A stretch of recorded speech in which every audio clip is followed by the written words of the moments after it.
All right, what's going on, everybody? This is First and Framerates, episode number 48, and today we have the whole crew with us, and I know I'm already going to hear it, so I'm going to go ahead and get it out the way.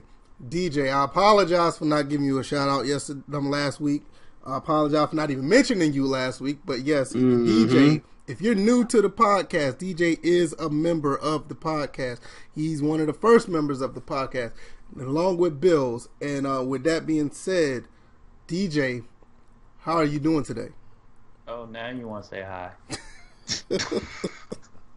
I'm doing just fine. I had the day off. Just been relaxing, chilling, keeping up with the news a little bit, responding to some foolishness on Twitter. Other than that, I'm good. Yeah, man. Twitter is Twitter is like a dumpster fire right now as far as people going back and forth as far as games go. I mean, there's one particular basketball community that just can't get it right to save their life. Oh yeah, I read those tweets. Yeah, it's pretty bad. Funny. But another y'all gonna have to clue me in. Yeah, because no, we're not gonna clue you in. You stay out of it. You deserve that break away from Twitter. You don't need to hear about this drama. I'll take that. Yeah, it's probably best for you to do that. They just sidestep it like we've been sidestepping. Whoa, Bills, what's going on? How you doing today, man? What were you? Oh, Bills know exactly what I'm talking about. Oh boy, I'm chilling, man. I'm chilling. Got a couple shows coming up. Really excited about that. Christmas is coming up, obviously.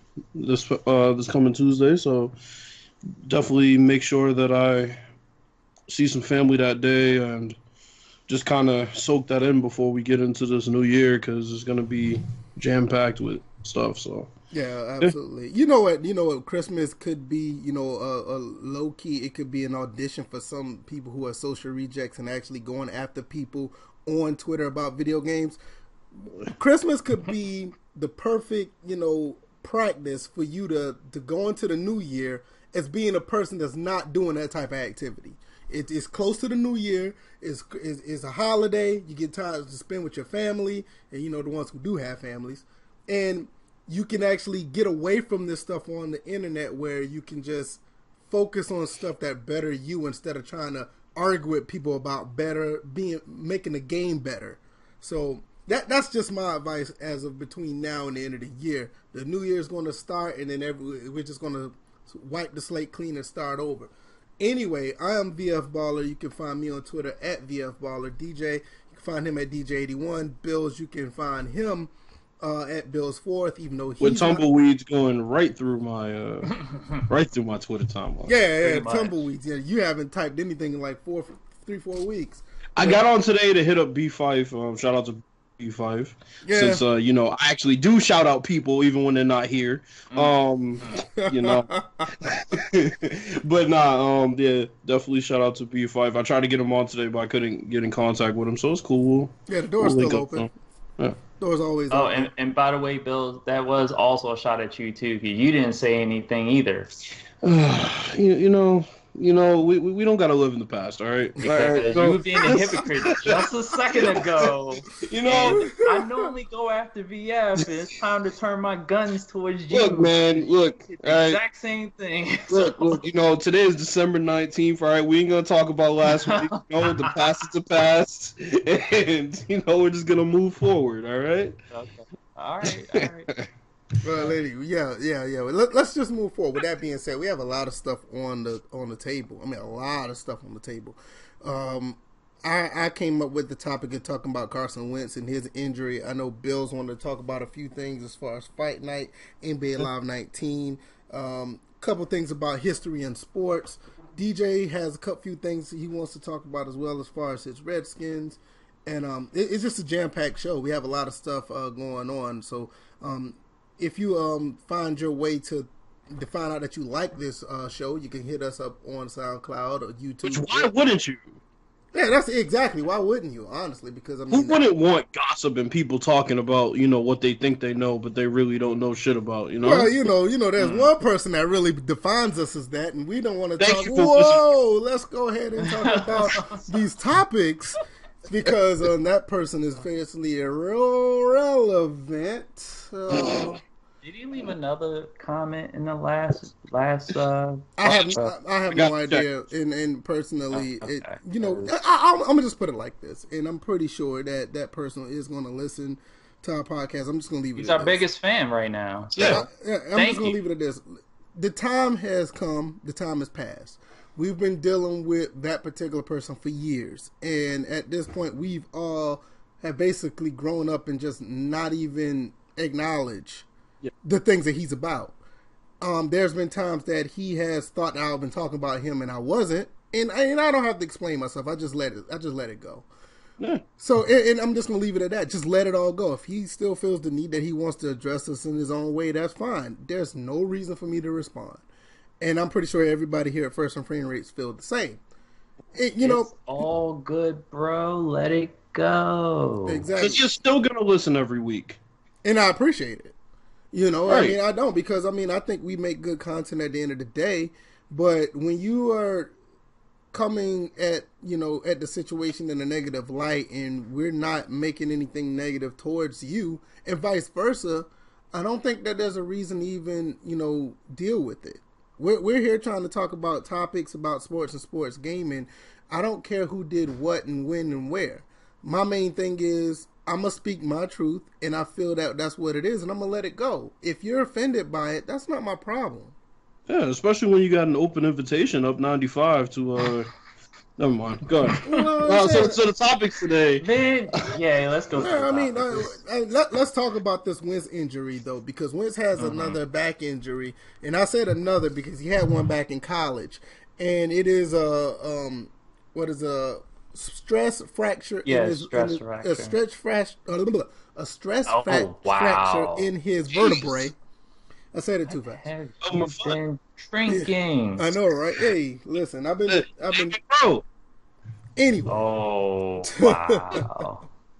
He has a stress fracture, and is basically this could be a big problem if some people.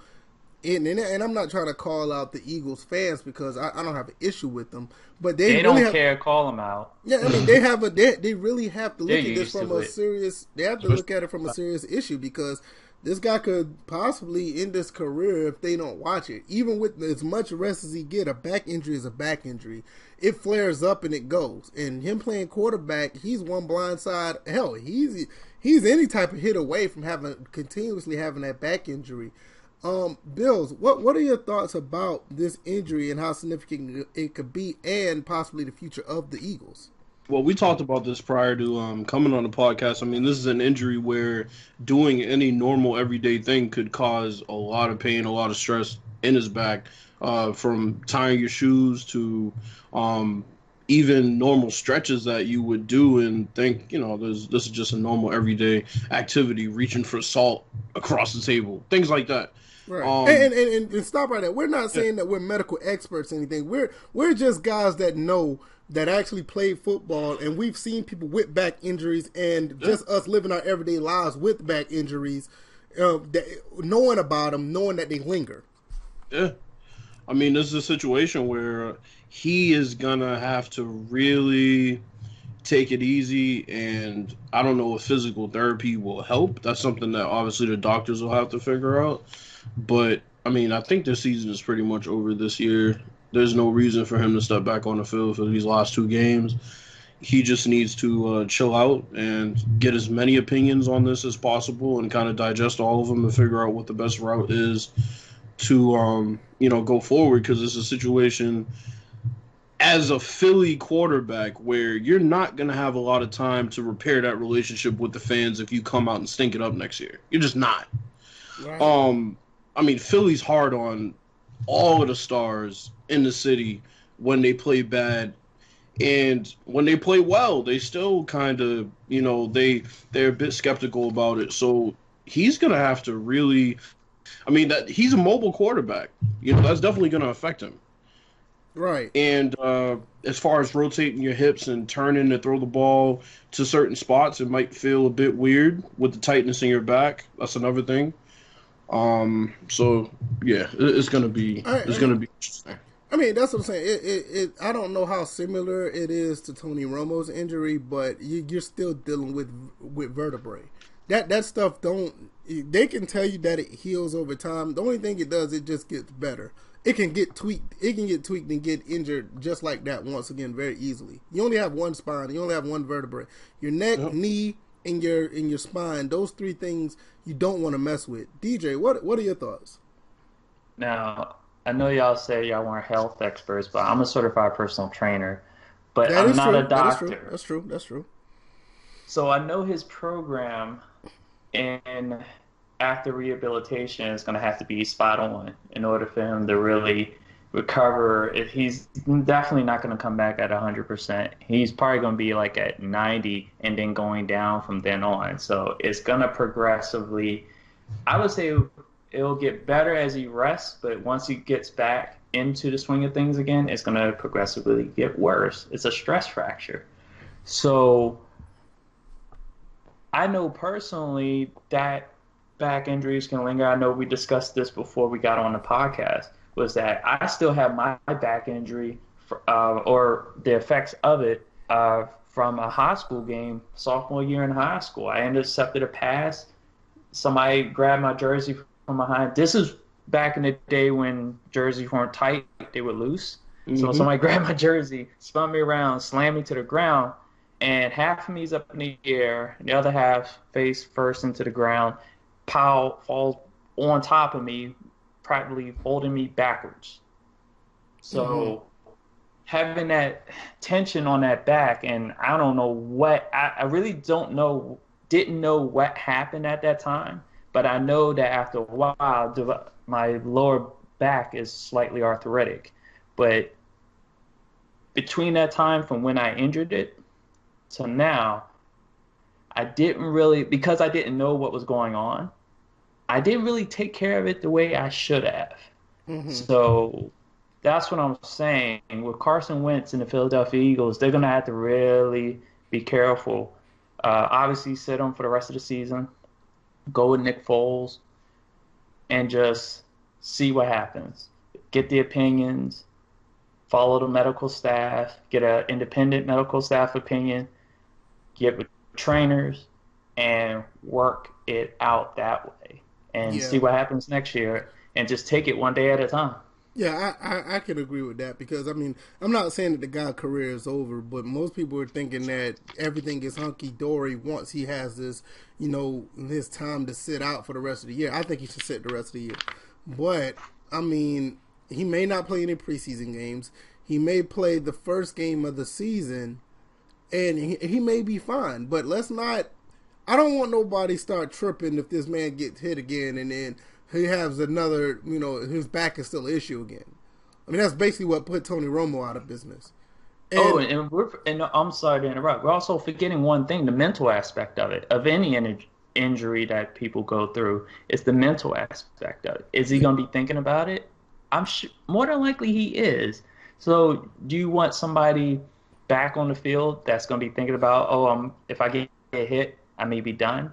Or somebody who may be more confident in feeling he can take a hit if you set him out and wait till next year. It's just so many factors because not only him taking a hit, he likes to move. Tony Romo was not necessarily a mobile quarterback, but Wentz does like to move around in the pocket. I mean, one turn in the pocket could, or he can like spin around to get away from a defensive lineman, roll out on a bootleg. Hell, he can even run and slide.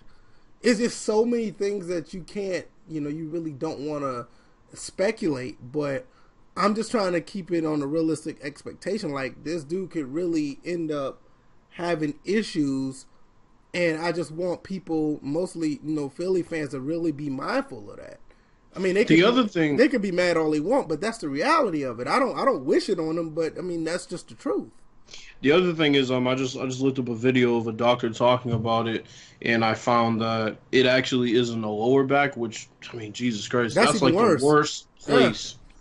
Yeah. That's what I have. That me too. I mean, I'll have days where I'll get up and I'll be able to, take like a 2-mile walk. The next day, won't be able to do that same walk. And you'll start to feel the pain in your lower back, and it, people think, it's just back spasms. No, it's not back spasms. No, and I'm the complete opposite. Like me, I have to like really stretch a lot before I get going.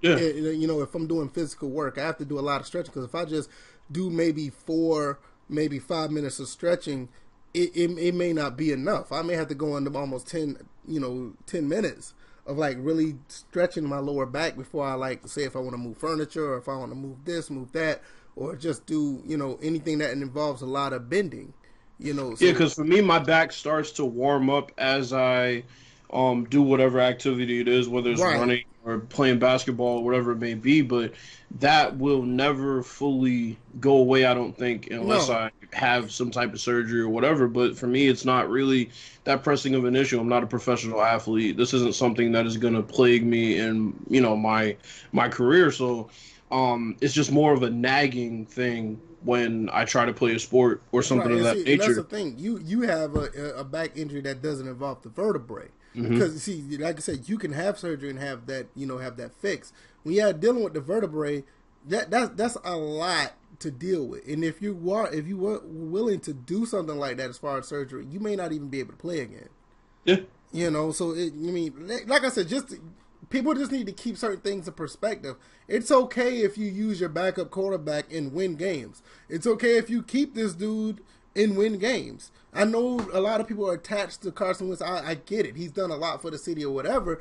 But do you want to be in a situation where he never plays again? Or do you want to be in a situation where there's a possibility that he won't? You just got to keep it expectations kind of, you know, leveled, because you don't want to be that person to be all shock and awe when people try to tell you so.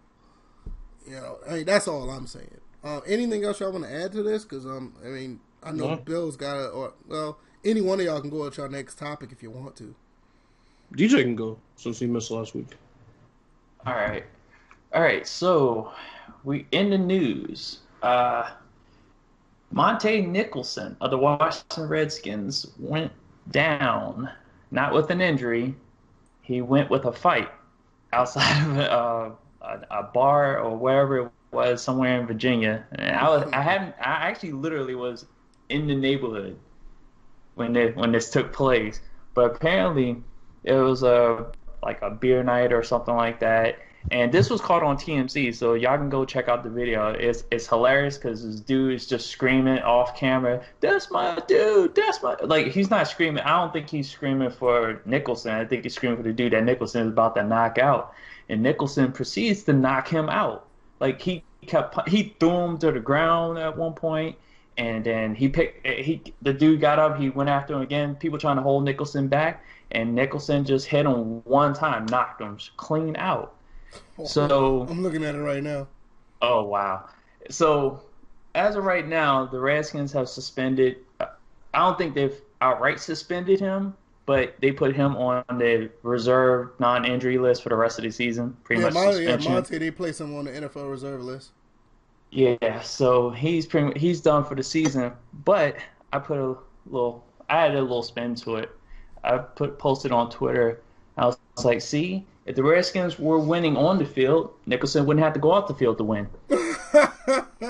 So when you don't win games as a team, the Cleveland Browns know this for sure, because look where they're at right now. They're winning games when it's necessary for them to get into the playoffs. The Redskins, not so much, even though they barely squeaked out a win against Jacksonville. When you do not win on the field, there's no way you can possibly win off the field. So that was just another black eye to the Redskins organization, a series of black eyes that apparently the organization never learns or recovers from. So it's my thing is, if you're a professional athlete, you shouldn't be out and about that late. You should know better. See, wait, hold on. I'm just gonna leave it at that. You know. Yeah, you got to leave it at that, because you can't be sitting here. I know it's under advisement, but he's grown. He's grown as man. I mean, but you see like, some people need to know their limits. Yeah, but I do agree with that. People need to know their limits. Yeah, you see what happened to Thabo Cephalosha and the other guy in Atlanta when they went up to New York. He got shot, and you know, I mean, you just got to be careful with stuff. Like, I'm not saying that. Wait. I thought he got Well, he got shot by the cops though. Yeah, but still, you know, But he had no control over that though. if he never went out. Oh, here we go. No. All I have to say about this, all I have to say about this is that I wish this happened to every fan that talks shit to professional athletes from that invisible wall. Nah, I agree with that. And that's that probably what that they stand happened, behind, too. and that's what I think. I'm pretty sure that was the case. I love it. I love it. I don't like it for his career, but I like seeing fans get their comeuppance. And if that's not what happened, and he's just fighting dudes, and shame on him. But I'm sorry. I hope that it was a fan that was talking shit and got knocked the fuck out. I'm about 95 to 90 to 95% sure that's what happened. Yeah. I mean, you're out there in Virginia, and this probably was a Redskin fan. Probably was upset at the fact that the way the season went. Probably started talking shit and got his shit bust. Fan talking shit. There's a lot of Cowboys fans in the DMV. It could be that too. It could be that too. Could be that too. But the point is, these fans and people in the society in general have to realize that I'm sorry, but there comes a point in time, little boys and girls, where you can't hide behind that little invisible wall that is Twitter and Facebook and Instagram and YouTube. You can't hide behind that anymore because you will get knocked the fuck out. I think it's about time. It's a harsh reality. Some of them should get knocked out for being obnoxious. I agree. Yes. Mm-hmm. Jaleel Okafor knocked a bunch of these Southie fucking racist pieces of shit on the causeway. Just knocked them out. I loved it. He got suspended for a game or so, but he's still in the NBA. His career's still going, and they probably have their job wired shut somewhere. I like it. I mean, that's what I'm saying. If you talk shit and you roll up on somebody, like, it's not even got to be a professional athlete. It's just anybody. You roll up on somebody talking shit, 9 times out of 10, I say 10 times out of 10, you should get your shit bust. I do agree with that. Yeah, that's the type of energy I'm about. If you're gonna talk trash, don't call it and that's another thing. I was actually discussing it with my mother the other day. She said, she talks about these athletes that get into fights and they get charged for assault. Not even athletes, but just people in general. I don't agree with that. I think if two people get in a fight and one gets their ass kicked, the other shouldn't be charged with assault. That's not an assault. That's you getting your ass whooped. I'm sorry. I don't like where that's going. It's not assault. You didn't roll up and ambush them. Y'all got in a fight. Both of y'all put your hands up and said, all right, let's go. And one of y'all got fucked up. End of story. Right. Yeah, so I mean, but you can't handle that in society anymore. You can't handle things like that anymore. Yeah, that's what I'm saying. It goes both ways. I'm always been on I've been on the side of just being aware of your surroundings, especially that time of night. Especially if you're a prominent athlete, because you have a lot to lose. But then again, I feel where Bills is coming from too. If you're out and about and somebody rolls up on you with the bullshit, you treat them as such. Yeah. I do agree with that. So I don't like the idea that celebrities should be held to a higher moral standard when really they are just extremely great at what they do for a living. Okay, if we're not gonna hold doctors and the motherfucker who takes argument. I'm about to say that's the Shannon Sharp argument. You're right. Got order at McDonald's to the same moral standard that we do as an athlete or entertainer, then we have to be looked at as hypocrites because, quite frankly, their morals don't change based on how great or mediocre they are at something. That's just my opinion. I agree. I mean, you think about it. I talked about this on the Thanksgiving episode. When at the end of the episode, I was like, basically, everybody has a role in society to do something, even if you're not good at it. If you're doing it, you are actually paying. You're actually doing a service to help society move, no matter if you're sweeping leaves or if you're bussing tables to the person who's a head coach of an NFL team. Everybody has their role in doing something, so it's nothing necessarily to diminish it. If you're making an honest living, there's nothing wrong with that. Yeah. So I mean, but anything y'all else want to add to that? Because I know there's something else Bill's wanted to talk about that involves fights. But sanctioned fights. Yeah. So I was playing UFC 3 the other day, which it's a decent game. I still think UFC Undisputed 3, back when THQ made the games, were just far superior. Man, THQ made some great games before they went bankrupt, yo. They did. I mean, that's still the best UFC or I guess MMA game in general that's been made. I think was UFC Undisputed 3, and that was, of course, coincidentally the last one that they put out.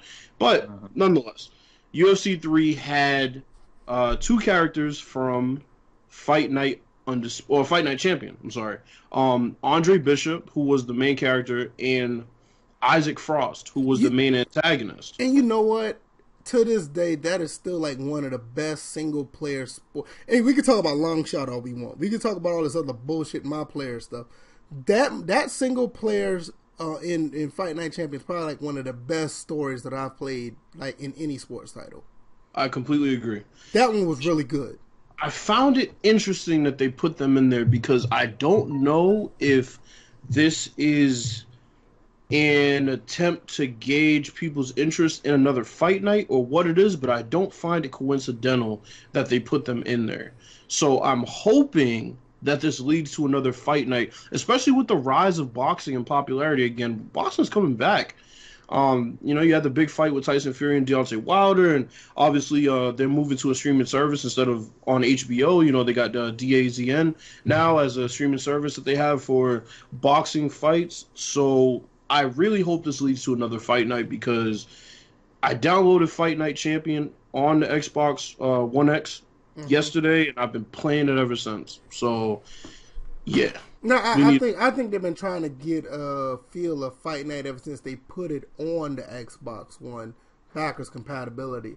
I'm actually surprised it's not on PlayStation now, but I mean that I'm not getting into the console wars or whatever, but just for the fact that they're trying to engage and see what people think about these titles or that title, there's no question that they're trying to get a feel if people want another boxing game. I'm pretty sure. There's no coincidence that they've been putting Fight Night. I mean, in UFC 3, there's no coincidence that they put it on Xbox One. And like I said, I'm pretty sure that they didn't put it on PlayStation as well because of EA Access. And have you noticed that there's not too? I don't think there's any EA games on PlayStation now. Now, do you think that the reason they've been waiting to put out another fight night is because perhaps Floyd Mayweather, who was the top of the at the top of the boxing chain at the time, his asking price was a bit too high. Maybe they were trying to wait until he kind of left the boxing game, and now Deontay Wilder or Anthony Joshua or Canelo, somebody like that, can now be on the cover and be a prominent name in the game where they won't really need a Floyd Mayweather. I kind of think that's why. From a money standpoint, that's brilliant, honestly. Yeah. I kind of think that's why. I mean, I think that if they put out a game, say, 5 years ago and it didn't have Floyd Mayweather in it, people wouldn't buy it. But now I don't think they would really care as much. Yeah, I think they're probably waiting for him to be weeded on out, pushed out the back door. And hopefully that's right. Yeah. Yeah. DJ, you got any thoughts about that? Is DJ still there? Oh. No, I'm here. I haven't been playing UFC, and I remember playing Fight Night back in the day. It's been a while since I played Fight Night, so I really don't have much thoughts about it. I would like to see another Fight Night. It's still an amazing game, man. Yeah, it still plays very well. I think that even the outside of the story mode, if you had the career mode to be number one, it's done very well. And just to pop it in and get an authentic feel just for boxing, it's a really good game to just put in and have an authentic match of boxing. Plus, of course, you can go in and edit the boxers, which was another cool thing. And I actually had a Floyd Mayweather that somebody made that I had downloaded. Unfortunately, I think the Creation Suite is down now, the servers for it. But, I mean, just imagine they could easily put out another game and just have a Creation Suite. If Floyd Mayweather's not in there, I know somebody can make an accurate depiction of Floyd Mayweather. Yeah, because to tell you the truth, I know just to bring up UFC again, I find myself boxing more in the UFC game. So technically, I'm inkling for another boxing game because I don't even as far as the UFC games, I never really got into the grappling aspect and the minutia of the controls. I just kept it straight up. I was boxing and then just I was kickboxing instead of grappling. So. I think with the UFC games, and I mean, I don't mind watching it. I just never been a UFC type of guy. Like when the beta came out, when the beta codes came out, what I do with them, Bills? I always gave them to Send them you. out. Yeah, I send them always out gave too. it to you. I gave the beta to the Bills every single time because I'm not that big on UFC. But when you look at the video game aspect of it, Fight Night is more intuitive. Fight Night is more user friendly, and it goes all the way back to Mike Tyson Punch Out. When ever since back then, people could relate to playing a boxing game. Ever since back in the late '80s, early '90s, and to this day, like UFC is still, it's not a new sport, but it's more coming on to the television and the mainstream. And when it comes as a video game, most people be like, okay, this is like a little bit too much to do for me to play a game. Because it's a lot to do to grapple, submit, put them on the ground, do this, that, and that. But most people can relate to, let me throw these couple of jabs and uppercuts.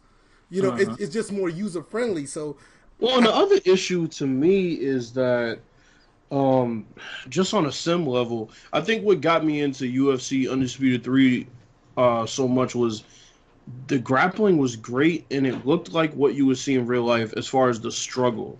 right. UFC 3, you can't really keep a fight on the ground for a whole round. Not in a realistic aspect where you literally hold the person in a position for a whole round, trying to gain a more dominant position, but at the same time, you feel that struggle. UFC 3 still has that arcade feel where you have situations where you can get up from a position just with one feral swoop, and it's not like that in real life. You don't just get a professional wrestler or a professional jiu-jitsu fighter off of you just that easy. Yeah, I think that's one thing about UFC. That's probably the one game that you don't want that's too sim. That's another thing about UFC. You don't want it to be too sim to where the controls are kind of all over the place. Well, UFC, well, see, here's the thing.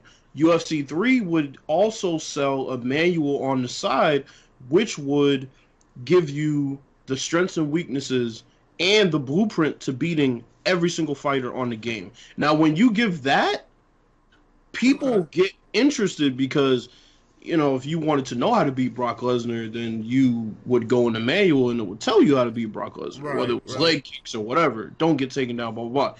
So that was another game that was unapologetic. Is Bill still there? Now, you could absolutely just have a stand-up fight. Yeah, you could absolutely just have a stand-up fight if you wanted to put the difficulty down, but once you get up to the harder levels, that's when you really had to read that manual and figure out exactly how you were going to beat certain guys, because, I mean... I get what you're saying from that aspect. I'm just talking about from a control standpoint. Like, what you're saying, what beats what, yeah, I mean, I get it, but when somebody's actually playing the game and they got to find out they have to do so much with the controller to do certain things, a lot of people don't like the non-user friendly aspect of it. Not to say that it's not a successful game. It's just that I know when those type of games come about, like fighting or whatever, a lot of people want to have controls that are more intuitive than them to catch on really quickly. I think that's why Fight Night. Yeah, that's why I think that Fight Night is still revered, because everybody knows how to throw that jab and that punch and that straight, that uppercut. They even know how to grapple and let go. They know how to bob and weave. It's very easy to do those things. But the flip side of that, everything, it looks like what you see in a boxing match. And I think that's the blueprint to a lot of sim games. It's like you got to make the controls simple, but it has to be what you see in real life. I think that's like the perfect antidote to make a real sim game. And remember, they changed the controls from Fight Night 3 to Fight Night Champion, because Fight Night 3, you had to do the full rotation to throw a hook, and you had to do... So I can understand from that perspective, but I mean, you know, UFC Undisputed 3, they had controls that were pretty simple. You could pretty much learn them quickly, and then there was also the skill gap where if you wanted to learn advanced moves, which you would have to once you started playing the computer at higher difficulty levels, then of course you still had that option. So I think there was a perfect balance there between accessibility and you know, a skill gap. So yeah, and I think that's one thing that turns off some people with NBA 2K. The controls, to me, they're fantastic, but for some people to do certain moves, they may feel like it's a little bit too much. And I think that's one reason why a lot of, well, I ain't gonna say a lot, that's why some people tend to go to NBA Live. And with that, we can segue to that, because I know you said there were some improvements to NBA Live. And Yeah, so just share with all our listeners what has been going on with that game. So, I mean, I don't think I need to really go through the whole entire history of NBA Live 19. The demo was great. The game came out. It was pretty bad. Yeah, Very the demo was kind of very good. street, very yeah. The demo was sim and it had a lot of good aspects, ball tangibility, defense, all that. But once the game came out, you alluded to it a bunch of times on the show, just street ball atmosphere on the NBA court, which Yeah, you can't have. they had to patch that in because even the NBA games was like you're on the Venice Beach. Yeah. It was pretty bad at first. So, of course, I have been talking about something. Oh, here we go. I've been talking about something that has been plaguing the game, which is the freaking AI pickups where they pick the ball up because they got bumped. It's like, come on, there's no reason they should be doing that on Superstar. You know what I'm saying? And you don't see that in basketball. These are some of the best basketball players in the world. If not the best. Right, if not the best. I mean, so that's the situation that they had to fix. And it looks like they tweaked it a little bit. They didn't completely fix it, but they tweaked it. So that's good. The other thing that they did was make the ball a bit more tangible on shot blocks because there are a lot of times where it seemed like you couldn't block shots in certain situations from certain positions, where now it's actually a lot better blocking shots. So I give them props for that. Long overdue, but they made it work. The game's $10 now on PS Plus. Yep. What you think, DJ? Yeah, that's $10 more than what it's worth. Still waiting on that free promotion. Yeah, you've been screaming that this game should be free for a while. It's getting closer. NBA Live 19 pounce once it hits 0. NBA Live 19, and me and VF said this. It should be free for anybody who bought NBA Live 14. Yeah, or 18. Well, I didn't buy 18, but still, I didn't buy 18. Anybody who bought, whoever been through the struggle with 14 if you on loaded up, NBA Live 16 or 14, you should have that game because those were two of the most insulting video games for the longest time. Oh my god, 16 was so bad, bro. 16, no, seriously, man. And I appreciate DJ getting it for me for free, but that game was so bad, man. It wasn't even funny. Layups off the backboard for the longest time. Yeah, and people were defending it. See, that's the part that I don't get. Why would you defend stuff that's knowingly not in the sport, and you're just trying to defend it just to, keep the hype alive? Same way you would tell us that, the fullbacks weren't broken in Madden 15. I'm not going to name names. Oh, God. But anyway, nonetheless, they made a lot of improvements to Live 19. If a tree falls in the forest, it doesn't make a sound. Nobody cares. Most people don't have the game. If you do have the game, why do you have the game? No, so you got people in the community just going back and forth about this game, and it's just so bad. I'm not getting into the tweets. I'm not getting into who's getting into what. But once again, this community fights over themselves so much to the point where I don't think anybody's enjoying the game. I don't think people even give a damn about the game. I just think that, I'm gonna be honest, I wouldn't be surprised if they just cut this game off completely. I'm just gonna be out there, to be quite honest with you, because nobody don't want to give, like what you just did, Bills. You gave this game more praise than the closest NBA Live game changer has. Yeah. You see what I'm saying? It's like they're too busy arguing with each other, and I don't see anybody playing the game like that on this level. I've been on Skype last night watching Street Fighter V, but you look on the list of what games are being played. I think. Wait a minute, hold up. You said Skype? Watching? I'm sorry. I'm about to say. I was on Twitch. I'm sorry. I was on Twitch watching. Skype got into this video stream? Was it? You have some type of private showing or something? Whoa. Yeah, let's get away from that. Especially you were doing this time. Yeah, that's not good. I was on Twitch watching Street Fighter V, but if you look at the list of all the games that are being played, I think there's only no more than like maybe 100. I didn't even look to see, but it may be anywhere between 50. There may be even between 50 and 100 people live streaming this game, and I think that's being generous. In the world, right? That's like Battlefield Hardline numbers on PC. Exactly. Man, what a trip. You brought up Mortal Kombat. What do y'all think of MK11? Have y'all seen the trailer? I saw the trailer. That's a buy, I don't bro. care what they say. I actually like the music along with it. Yeah, what was up with that? People were tripping about the music. It was because they're used to like heavy metal beats and stuff like that. As far as go with any, because that's been the mantra of Mortal Kombat all these years. Since the first one. Like the Mortal Kombat, like the screaming, the like the real heavy metal beats, and they did a mumble rapper for this one, which to tell you the truth was fitting because it kind of offset because they toned up the gore in the trailer. So it's just like, just offset it with a little mumble rap. Yeah, I don't care for mumble rap. The music was fine. I didn't have an issue with it. But I'm definitely buying the game. I mean, Mortal Kombat X. I'm liking what I'm hearing, yo. I mean, if you really think about it, Mortal Kombat honestly hasn't disappointed ever since it came back on the PS3. I mean, you know, the Mortal Kombat on PS3, Xbox 360 was nice.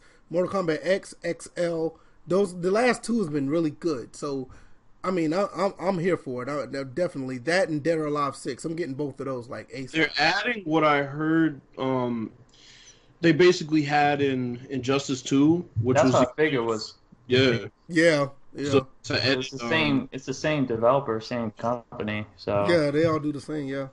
Yeah. So that's an easy switch. Yeah, I'm with that. Anything else y'all got? I just pulled up Twitch real quick. There are 7 live streams going on right now. Oh my god! Yo, none of them involve the franchise. Yo, I can go on Origin right now, and I know right now I'm on my computer. It'll probably mess up the recording, but I can promise you, there's more people on Hardline right now than those people are streaming, and that's sad. Because at least Hardline on PC has 1, maybe 2 dedicated servers of people, about 45 or 50 people. Every time only been out 5 months. Huh? Game's only been out 5 months? Yeah, the game's only been out for since September. And it's already at $10. At $10 with 7 people streaming at the time of this recording. That's terrible. With the first price drop happening before the season even started. Yeah. And that's when you say you thought the game was going to be free by Christmas. You're $10 off. We got a week away. Yeah, you're right. It might end up being a little free giveaway with a new Xbox. I can see it now. It could be like some Christmas Eve special. All of a sudden, it should be $0 on Xbox Live and PS4. Hey, look! You don't got no money to buy somebody a gift? Just go and pick it up off the shelves and get your receipt at the. Yo, you know what though? Y'all might. You know what? I wouldn't be surprised. Thank goodness somebody took it off the shelf. Yo, I wouldn't be surprised because the NBA season, the unofficial beginning of the season, is the Christmas Day games. So while I wouldn't be free at that time. If you order a game, NBA Game Pass, you get a free copy of NBA Live. If you just show proof that you changed the channel to NBA on TNT, you will send the game to you. Just show us proof that it's on your on your screen. There's no reason a seafood platter should cost more than NBA Live. God, that's bad, man. It's bad. No, you bullshitting right now. At $10, you can get a pretty decent large combo at Wendy's for more than that. You can get what 3 gallons of gas? Jesus Christ. Yo, seriously, you can go get here in South Carolina, you can go get a Baconator with large fries and a drink, and I think it comes out to like $10.99. And this game is $10. South Carolina, you pretty much buy a trailer park for that much. Yeah, exactly. This is bad, man. Yo, that's terrible. It's so many things you can buy that cost more than NBA Live right now. That's terrible. But one more thing. I put this question out on Twitter earlier as well, and it was concerning Live. Has anyone seen any in-game injuries take place? Man, he already know that. Crickets. Any in-game injuries? Please, somebody tell us. Not simulated injuries. Thank you. I'm glad you cleared that up because I cleared that up on the tweet. But yeah, because somebody told me it was like, oh, I see injuries. This is an injury list right here. No, did you witness somebody get hurt? I got a funny one for y'all. Uh-oh. So QJB, I just happened to be scrolling down my YouTube page. For some reason, they said that, they're recommending QJB videos. Whatever. So Marshawn Lynch has this mobile game out called Marshawn Lynch Football, right? Oh, this is interesting. Uh-oh. Okay. Tell me why they have in-game injuries in a mobile game and they don't have them in NBA Live 19. Wow. Bro, it's like a backbreaker type game. You know how they had the, what did they call it in backbreaker? Tackle Alley. So he was playing that mode, and he got injured while running the ball with Marshawn Lynch. They have in-game injuries in Marshawn Lynch Football on mobile, and they don't have in-game injuries in NBA Live 19. So this is now. Please understand. How does a mobile game have more features than a full-fledged quote-unquote and this game actually looks good. I'm looking at it now. Yeah, I'm looking at it too. Yeah. Nice physics too. His thumbnail was him, Marshawn Lynch laying on the ground with an injury and like the cross for first aid or whatever, right next to his leg. Who said mobile games can't prosper? Somebody on Weapon Wheel, I guess. There's another mobile game that was supposed to come out, but No, but seriously though, I'm looking at this. This do not look bad at all. No, it looks really good. It plays well too. The juke is I wouldn't be surprised if people from Backbreaker were somehow behind that because they have to be. They have to be. This looks too similar. Yeah, the juke actually looks like the juke from Backbreaker, a bit more refined when you watch the video. Yeah, I mean you got to run through the little areas to get points. You gotta dodge the tackler. Hold up, I'm gonna pull up the company. It says fullfat.com. Yeah, fullfat.com. Oh man, let me tell you something. Cal Anderson, Damon Groh, they all should be ashamed of themselves. This is terrible.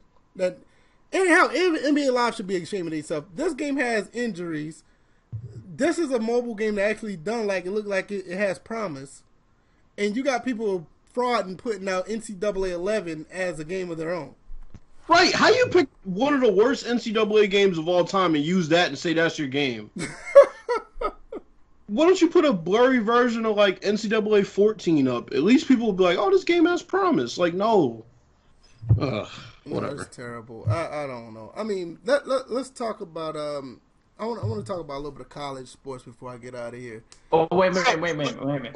One more thing. I wanted to throw this in here because before we leave the video gaming field whatsoever,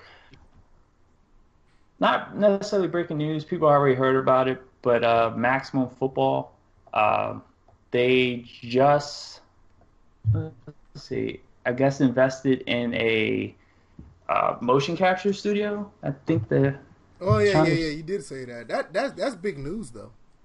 Yeah, so they are looking to, and this was based on community feedback, where they want to replace all their animations for next year's game. So, let me see. The name of the studio, let me see, is, damn, I had it up for a split second. Damn, I can't find it now. But it's a small studio that there it is, Fast Mode Studios. If you go, their Twitter is actually at fastmo_studios. They have only released 2 tweets. They only have 10 followers. And I'm about to be number 11. So I'm definitely take a look at them. And I guess be on the lookout for what Maximum's going to do next year. Yeah, that's actually really interesting. I'm gonna be on the lookout for that. That's pretty cool. I'm not sure if you guys. Wait a minute. What's up?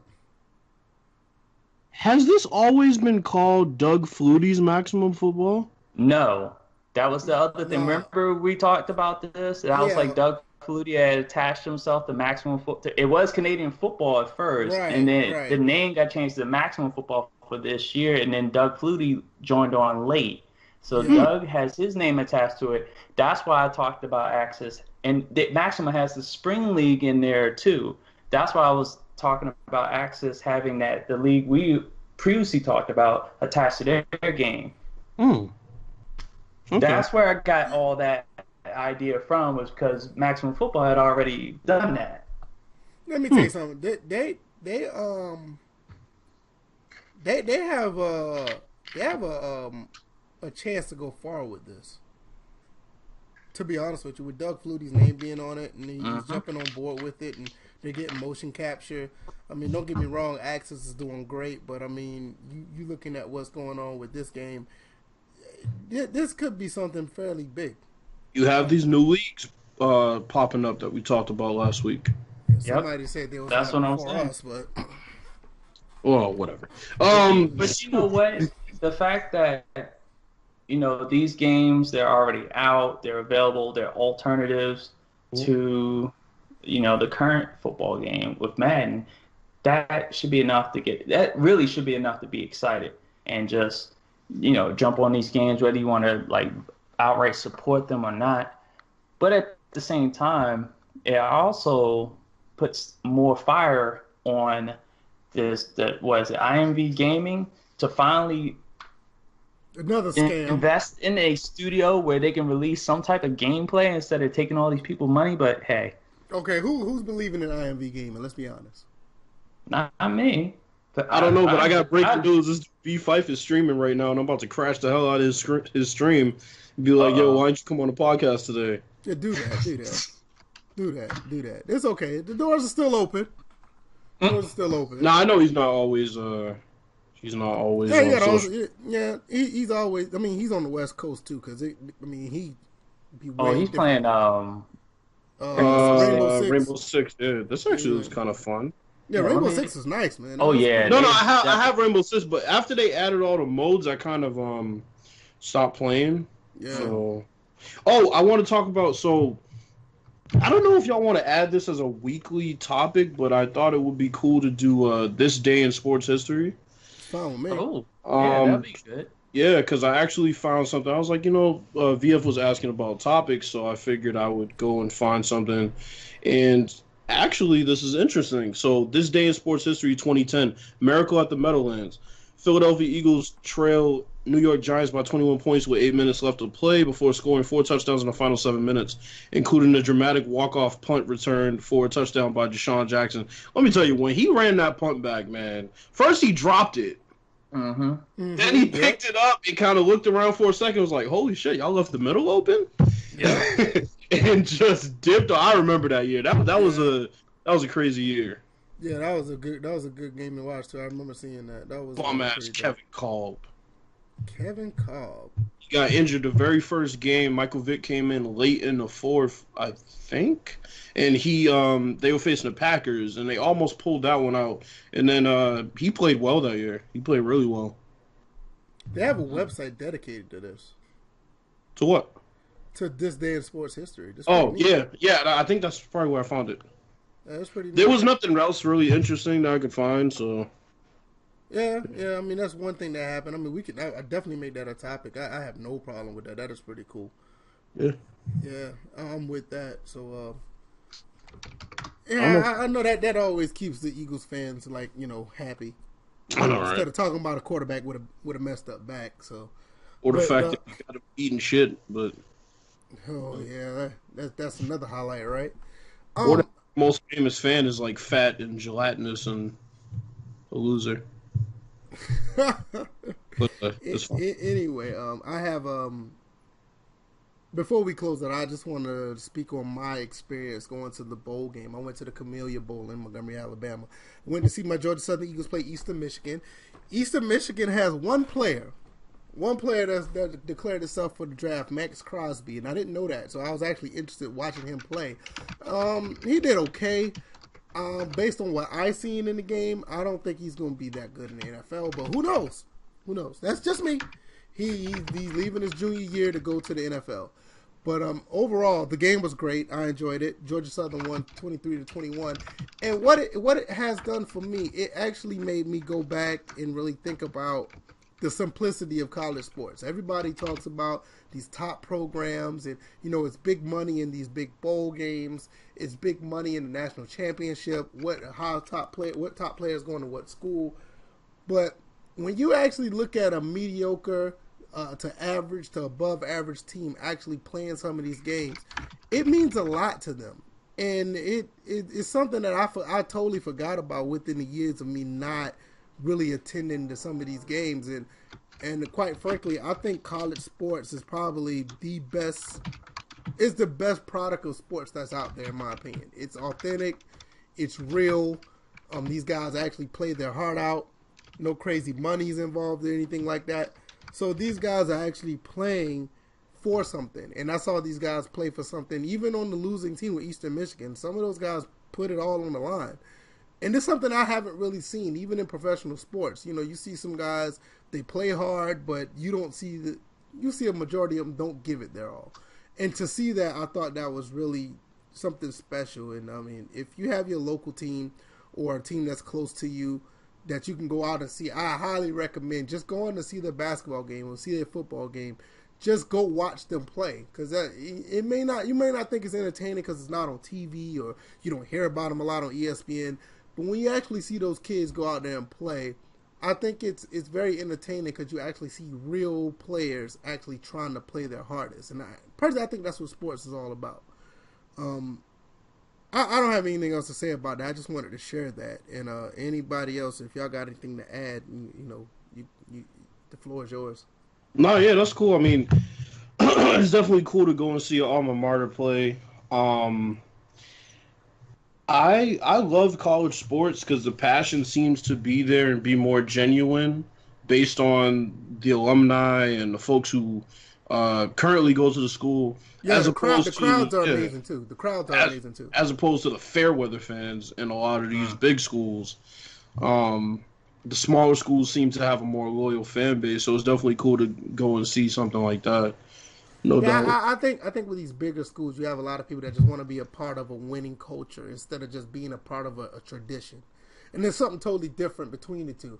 I mean, like, say for instance, look at Louisville for example. Louisville had a winning culture when Brian Brom and Michael Bush and Harry Douglas, even when Lamar Jackson and all of them were there. It was like now nobody even talks about Louisville. You know what I'm saying? It's like You have some people that are diehards, and what I said earlier is for those people who go to those games and want to see just people actually put it out there and actually play hard every time they go out there and play. There's one thing I like about Georgia Southern. They know they're not going to be competing for a national title. Their goals are high, but they're limited. They want to win the Sun Belt. They want to beat App State. They want to beat Georgia State. They want to go to a bowl game. They want to win the Sun Belt. They want to, win a bowl game. And those small things don't seem significant because you don't see it on TV or whatever. But until you see it up close in person, and you actually watch that team beat their rival, or you watch that team win a close game, or hell, you even watch them win a bowl game for peak's sakes. You just have a different perspective on watching a real football team actually play hard and actually give it their all. It's like you really paid. You feel like you paid for a product when you go to these games, or when you feel like your time is well spent when you watch a team like that. Compared to, like, you got players now that won't even want to play in their bowl games now because they're worried about the NFL draft. And I'm not knocking it, because you got to get your money on the back end when you go pro. But you can tell that the tradition of winning a Sugar Bowl or the tradition of winning a bowl game in general it goes out the window once you look at these these higher up college teams. It kind of sucks, but it is what it is. That's why my face has been planted to the TV all day, looking at the recruiting classes that are coming in for signing day. I think it's like really neat that a lot of these high school players are actually going into some of these schools and actually going to try to compete and actually play hard. I think that's cool. But I don't have What's up? anything else as far as the podcast go. I mean, if y'all got anything I want to add to any topics, the floor is y'all's once again. Can't really think of anything. What about you? Yeah, I don't really have much either. I'm like, other than the fact that I just got skipped over in this last topic. But let me add to that then, since I have the floor. I think for me, as far as like going back and talking about alma maters and stuff like that, I would have to go back to my high school to see, because obviously the colleges I went to didn't have a football team or had any competitive sports team on the field. So but it's nice. You was able to put on a helmet in a department store, though, right? Oh my Oh. God! Come on, man. Oh, no, Jesus. I ain't shit, man. I ain't shit. It's shit. But anyway, but it's always nice to go back and see my old high school. They do well. They actually had a good record this year. They didn't really go. I don't know if they made the playoffs this year, but even just to go back and watch, not just necessarily the football team, but I just seen the other day, it was on video where the high school basketball team, they beat our arch rivals. They're still our arch rivals. They will forever be our arch rivals, because for those that they're probably around where I'm at, I live in Columbia, Maryland, and my high school is Wild Lake High School. Okay. And to watch this video of Wild Lake High beating Oakland Mills, they were called the Scorpions. They were in like orange and black. We're like green and gold. They're orange and black. Those are our school colors. But to watch the basketball game come down to the final seconds of the ball game, one of our players hits a game-winning half-court shot. They were down by 2, hits the game-winning half-court shot on their turf, and our fans stormed the court and celebrated while they were in shock. That's what I'm talking about. See, it's those type of moments that you don't see. Those are the type of moments that you don't, you will see like a top 10 on Sports Center, and it's cool, but the next day they're forgot about. But it's And just that's those type unfortunate, of things. yeah. Yeah, those are the type of things I'm talking about. Like, that's what sports is about. Because to sit there, if we really want to go back and talk about like going back, let's just go back to when we played at that level. I'm like, we can skip past the college, because obviously not everyone on this podcast played in college. I didn't. I did spring train, like summer training, and right, and that was it for me. That's about as far as I went before my grades were bad. So yeah, I agree. So, but I remember winning a state championship in high school, and just the feeling I got when, well, one, the nervous feeling throughout the whole game, because this is the last game. It was senior year. This is the last game you'll ever play at this level. You've worked the 3 previous years to get to this point. You started as a person that didn't play organized. Like, for me, I didn't play organized football until I got into high school. Right. So to go from somebody who kind of on the street developed a reputation for playing wide receiver to someone who started their first organized game, played quarterback, had no throwing experience, no nothing, didn't know what. I'm like, we ran option plays. And I actually started at quarterback before I started at wide receiver. Mm-hmm. To go from that to being the starting wide receiver, unquestioned by my senior year, go down with an injury in the first game, come back. When our team didn't skip a beat, we ran the ball most of the time. Go through that season, there were no ups and downs. It was steady ups because we beat everybody, we demolished everybody.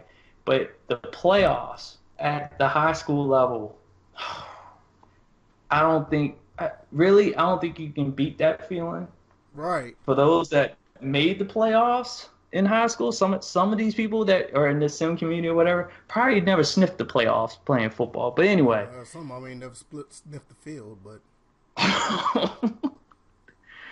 But it was always this different, nervous, energy that you would feel in those playoff games. I'm like, I've been a part of a playoff loss, my junior year, mm-hmm. and I felt emptiness after that. But each game we played, the 3 games we played in the playoffs, because we won our first game, and I had a hand in that one. The second game we went on the road, and we beat a team 3-0 in the pouring down rain and mud, and it was just tight all the way through.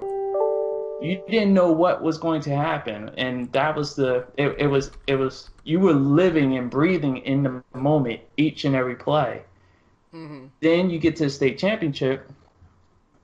It was the same thing, tight all the way until like the final 2 plays. I was a part of a hook and ladder and a halfback pass for a touchdown. I scored the game-winning touchdown. But you can never escape the uneasiness of each play at each moment of the game, from the beginning all the way to the end. And when 0 went up on the clock and we won 7-0, it was like all that stress, all that tension was like released, and I felt numb. But at the same time, I was happy. Right. And it was just like, okay, at this level, you win a state championship, you're not thinking about contracts. You're not thinking about how much money did I just make from this. You won for the pure love of the game. Right. Because you were playing for the pure love of the game. Right. And like I said, that's what's missing. You don't hear about that no more. I agree. Yeah, people's motives for winning now are instead based, and that's just a product of the way our culture is anyway, overall. Yeah. Yeah, I mean, that's what I'm saying. I think the bottom line is, I think if anybody has that opportunity, just go root for your team. You just don't know the difference you can make if you just root for your local team and just see where it takes them. Because, I mean, if you have the love for sports, it don't matter who's playing what. It's just the fact that they're playing, and if you love the sport, you're going to enjoy it. And if they see that there are people out there that actually enjoy watching them play, they may play a little better. They may play a little harder. They may feel like they have something to play for, and you may get a better product. I mean, that's all I'm saying. Because, I mean, even the Georgia Southern basketball team, the other night, they just had a great overtime win. Great overtime win in their back. And we're not known to have a basketball team, but they had a lot of support out there because, it's like the energy from the football team is starting to trickle over to other sports on campus, and I think it's great. So I highly recommend it. I don't have anything else. Is Bill's there? I think Bill's. Yeah, I'm back now. I was talking to B Fife because I know you stepped off. So. All right, but we're gonna close it out with that. We're a little over the hour mark, and I think it's just been another great show. I'm just gonna say this, and I'm gonna let you guys close it out. Any way that you wanna check out our podcast, SoundCloud, YouTube. I'm still working on it, get it on Spotify and Stitcher. You can also catch us on YouTube. And once I upload this on SoundCloud and iTunes, all you have to do is go into the search engine of either one of those apps and put in First and Framerates. We're right there. Just hit the subscribe button. It really helps out. Just subscribing. Also, if you use the Podcast Addict app, the app that I use for all my podcasts, it's a really good app where you can confine all your podcasts onto one app, and you can just download and subscribe, and it actually updates manually for you. So just go there, and you can put in just search engine in that as well, First and Framerates. I am VF Baller. Hope you actually enjoyed this podcast episode. This is episode number 48. Catch me on Twitter, VF Baller. You can also catch, like I said, the other avenues to catch this podcast, and catch us on that as well. And I don't have anything else to say. Who else want to have anything else to say before we go? Well, you can catch my my archive tweets on Bill's Force, because I don't really talk on Twitter anymore. But nah, seriously, I'll be back sometime within the new year. Just taking a bit of a break. But I hope everybody has happy holidays. We'll probably be back next Tuesday, Wednesday. Try to get B Fife in there. I'm talking to him right now. And hopefully we have the dream team together next week. Yeah, B Fife definitely. Most definitely. What about you, DJ? Well, they can catch these hands. I know that much. Like, I'm just kidding. Who was catching hands? Say it. I'm like, what are you talking about? I'm about to say, like, who's catching hands? Hey, I gotta be the funny one of the group, so everybody Wow, talking about catch what's somebody that here, supposed catch to somebody there. So it's just like You hear that, VF? So now everybody we're want to be funny. straight up. And I'm just like, Funny. oh, people can catch these hands. But I ain't even anyway, gonna go there. I'm gonna leave that one alone. I'm gonna let DJ have that. right. So you can find me on DJ81. There are no archives there. The only archives that you can find are on YouTube. I did a live stream. I may post a video of my first PSN PS4 PUBG match where I finished, I think, in the top 10 and got a nice little headshot in a truck. Like, I wasn't in the truck. I shot somebody while they were coming down the truck. It was real cool. The video is on YouTube. But anyway, yeah, you can find me on there. You can find me on Instagram, Silent Wolf 81. And that's that. Happy holidays. Merry Christmas. For those that still say Merry Christmas, I say Merry Christmas, but I'm going to cover the Happy Holiday folks as well. Man, So, Merry Christmas, man. Fuck all that. I know, right? If you ban any Christmas songs, your family needs to slap the shit out of you. Yep, and then toss your ass out, and then you'll find out how cold it is outside. Right, the snow. Yeah, exactly. Like, they're banning all it. Yo, then they're trying to make Santa a woman. What's going on with that? Change the song to "Bitch It's Cold Outside" after you throw them out the damn house, man. They're trying to make Santa a woman. I mean, what? On gender neutral? Leave Santa alone. Damn. Leave him alone. What do you gain by making Santa gender neutral? I'm just trying to say, they had Mrs. Claus the whole entire time. Yeah. Let Mrs. Claus go down the chimney a couple times. That's the problem solved. Yeah. Mrs. Claus and Mrs. Claus, right? Who cares? Let her come down the chimney a couple times. Your problem is solved right there. You don't leave Santa alone. All right. We were wrapping this up, so let's. Oh yeah, I got a YouTube video about All Pro Football 2K8. You can go watch that. I really don't care, but you know. What kind of promotion is that for you? Put it out there. I got a video out. I talked about All Pro Football. I may put out another one sometime soon. So. Well, I for one watched it, so you know. Yeah, I appreciate the ones who did watch it. I thought it was a pretty decent video, but I can't be out here doing breakdowns. You can't be doing that. You leave that for the professionals. Let's go, man. This is First and Framerates, man. We out. Yeah, peace. Peace.